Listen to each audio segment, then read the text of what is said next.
আমাদের আন্তরিকতা দিয়া চেষ্টা করবো ভাই, সব পারি এমন তো না। আমার চেষ্টা আছে কিনা, আপনাদের সাথে আন্তরিকতা আছে কিনা, সেটা হলো দেখার বিষয়। আমি আপনাদের সামনে এখানে কথা দিয়ে গেলাম, সেলিম ভাই সহ নেতৃবৃন্দ যারা আছে, কোন মাদক কোন জুয়ার সাথে আমার অফিসার সহ আমি যদি সম্পৃক্ত হই, জনসম্মুখে আপনারা আমাকে প্রশ্ন করবেন, কেন আপনি মাদকের লোকের সাথে বসছেন, কেন আপনি মাদকের লোকের বাড়িতে গেলেন, কেন মাদক বিক্রেতার সাথে আপনার সক্ষতা, এই প্রশ্ন আপনাদের কাছে রেখে গেলাম।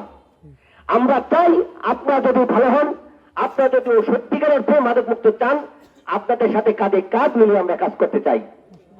আমরা এই অঞ্চল থেকে মাদক নির্মূল করতে চাই, মাদককে আমরা না বলতে চাই। সবাই যদি একাত্মতা হয়ে কাজ করি, ইনশাল্লাহ যে কোনো সমস্যাই সমাধান করা সম্ভব।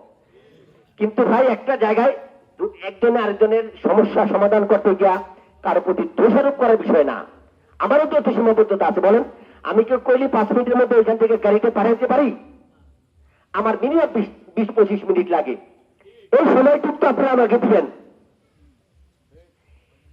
চুক্তির সময়ে যদি আমার না আসি, আমরা যদি সহযোগিতা না করি, সেই দায়িত্ব আমার। আমি আপনাদের কাছ থেকে দায়িত্ব নিয়ে কথা বলে গেলাম।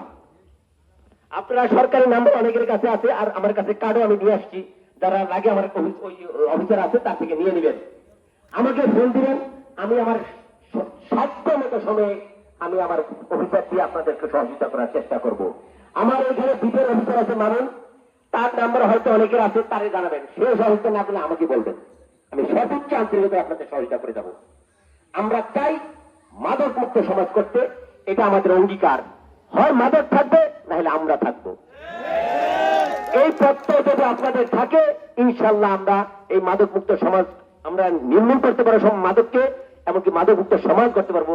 এই আশাবাদ ব্যক্ত করে আবারও সকলের সহযোগিতা কামনা করে আমি আমার বক্তব্য শেষ করছি।